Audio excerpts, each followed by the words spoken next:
요즘 신문기사 보면 학폭 때문에 난리인데 저도 잠깐 저의 학창시절 얘기를 해보겠습니다. 저의 모교에 대해서 잠깐 얘기를 해보자면 제가 알기로는 당시 인천에 있는 인문계 중에서 가장 안 좋은 인문계였어요. 원래 실업계랑 인문계를 성적으로 나누는데 제 기억으로는 100분이 60%인가? 들지 못하면 인문계에 오지 못하는 게 정상인데 저희 학교는 당시 인천에서 정원 미달 학교로 유명했어요. 그래서 실업계에 떨어진 사람들이 저희 학교를 지원해서 들어왔었습니다. 이게 어떻게 가능하냐면 실업계도 정원이 있단 말이죠. 학교마다 이 정원이 꽉 차면 더 이상 학생을 못 받겠죠. 그리고 위에서부터 성적순으로 학생을 받기 때문에 100분위가 99%, 100% 이런 친구들은 실업계를 떨어져요. 당시 저의 모교가 항상 미달이었던 걸로 유명했기 때문에 이런 학생들이 모두 저희 학교를 지원해서 왔었습니다. 저는 그런 학교인 줄 모르고 그나마 집이랑 좀 가까워서 삼지망으로 썼는데 돼버렸죠. 당시 학교에서도 이런 신입생들의 면모를 보고 뭔가 위기감을 느꼈던 것 같아요. 대대적으로 단속을 했는데 뭐 두발 단속부터 시작해가지고 엄청 타이트하게 했어요. 제 생각에는 공부할 사람만 남아라 이런 느낌이었는데 당시 제가 1학년 1학기 때 중간고사를 보고 그리고 기말고사를 보고 그 두 개의 성적을 비교해 보려고 이제 전체 석차를 봤는데 전체 석차를 보면 전교 학생 몇 명이고 내가 몇 등인지가 나오잖아요. 그런데 여기 전교 학생 수가 이상한 거예요. 중간고사 때는 분명히 전교 학생 수가 430명인가 그랬는데 기말고사 때는 뭐 380명 이런 식으로 앞자리 수가 바뀌어 있는 거죠. 그러니까 1학년 1학기 한 학기 동안 반 하나 정도 되는 인원이 자퇴나 퇴학을 한 겁니다. 저는 개인적으로 공교육을 되게 안 좋아하기 때문에 자퇴하는 학생에 대해서 좀 응원해주는 그런 마음이 있는데 그런데 이거랑은 별개로 자퇴 학생이 혹은 퇴학한 학생이 단기간에 이렇게 많은 것은 비정상이었죠. 당시 학교 분위기가 어땠냐면 그 학교 입학식이 아직도 생각나는데 강당에서 학생들 모아놓고 교장 선생님께서 훈화 말씀을 하시죠. 그런데 어떤 폭탄머리를 한 친구가 있었는데 아마도 두발 검사를 하기 전이어서 가능했던 것 같아요. 누가 봐도 양아치구나 하는 친구였어요. 근데 이 친구가 이렇게 혓바닥을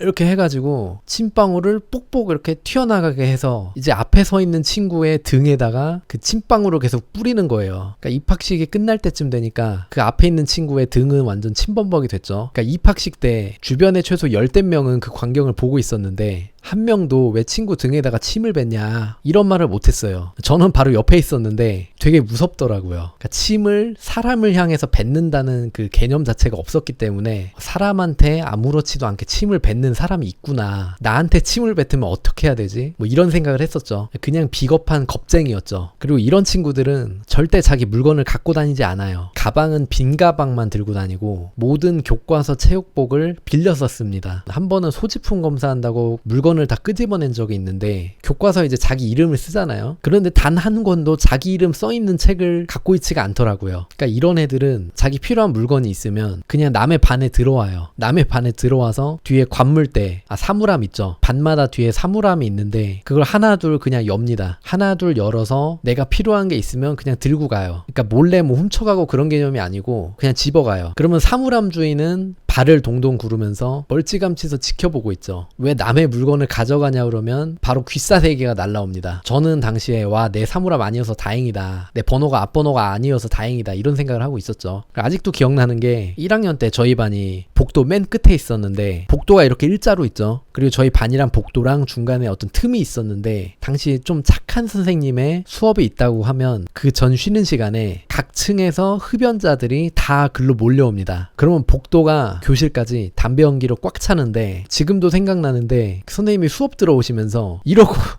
이러고 들어오셔요. 포기하신 거죠, 선생님도. 제 기억에는 선생님들도 좋은 선생님도 분명히 많았는데 그렇지 않은 선생님도 많았어요. 수업이 50분인가 그렇잖아요. 사회 과목이었는데 그 50분 중에 40분을 칠판에다 뭔가를 계속 쓰세요. 분명 교과서에 다 있는 내용인데 어떤 이제 교사들이 보는 그런 참고서 같은 거를 보시고 그 참고서를 그대로 칠판에다 옮겨 쓰십니다. 칠판 한 가득 다 쓰시면 지워요, 그거를. 그리고 또 써요. 1년 내내 수업을 이렇게 하시는 분도 계셨어요. 적는 것으로 시간을 때워야 하기 때문에 절대 무슨 유인물 같은 거를 정리해가지고 나눠주시지 않으시죠. 사립고등학교여서 그게 가능한지 모르겠는데 무슨 교감이 여교사 귀싸대기를 때리고 뭐 이런 얘기도 되게 많았고 아무튼 그냥 개판이었습니다. 이런 학교에 다니면 좋은 점이 딱 하나 있어요. 내신을 받기가 좋아요. 저는 당시에 반에서 한 3등 정도 했었는데 그런데 진짜 골 때리는 게 인문계인데 저에게 입시에 대해서 조언을 해주는 선생님이 한 명도 없었어요. 저는 당시 수시가 아니고 정시를 목표로 준비를 했었는데 제가 고3 때 수학이 좀 어려워서 수학학원을 처음으로 다녀봤는데 그 학원에서 제 모의고사 점수를 보더니 지방대 각이라고 하시더라고요. 저는 그때 진짜 깜짝 놀랐어요. 그래도 나름 반에서 3등인데 지방대라고요? 안 믿었죠. 안 믿고 고집 부리다가 재수를 했습니다. 그러니까 이게 지금 뭐 자랑할 만한 얘기라고 어떻게 보면 저의 치부라고도 할 수 있는데 굳이 이 얘기를 하는 이유가 있어요. 이전 영상에서 꼰대에 대한 얘기를 했었는데 저는 개인적으로 오늘 얘기랑 꼰대 얘기랑 이어진다고 생각을 합니다. 우리가 사는 사회가 워낙에 정글 같아서 약한 사람이 얕잡아 보이고 손해보고 강한 사람이 그 위에 군림하는 그런 양상이 정말 많이 나타나고 있죠. 어떻게 보면 학교가 이런 사회적 문제의 시작인 것 같아요. 이런 환경에서 3년을 보내면 어떻게 되냐면 이런 약육강식, 어떻게 보면 짐승들의 그 사고방식이 되게 익숙해져요. 애들끼리 급을 나누고 뭐 잘 노는 애, 조용한 애, 공부하는 애, 찐따 같은 애 이런 식으로 계급을 나누고 내가 학폭에 동참을 하지 않는다고 해도 나도 모르게 강한 사람한테는 굽히게 되고 약한 사람은 얕보는 그런 환경이랑 분위기에 나도 모르게 젖어들고 익숙해져요. 이런 사고방식에 익숙해진 사람이 사회에 나오면 사회에서도 마찬가지로 행동을 합니다. 급을 나누고 나보다 약해 보이는 사람은 무시하고 이제 그런 사람이 기성세대가 되면 꼰대가 되는 거예요. 그런데 사람과 동물이 구분되는 이유가 있죠. 정말 교양 있고 배운 사람은 학벌이 높은 사람이 아니고 이런 동물과 같은 그 본능에서 벗어나서 계급 나누는 것을 멈추고 모두가 동등하고 존귀한 존재다라는 그런 전제하에 서로를 존중하고 배려해 주려고 노력을 합니다. 그리고 이런 사람들은 자식 교육도 잘 시켜요. 부모님한테 이런 사상을 주입받은 아이가 과연 학교에서 학폭을 일으킬까요?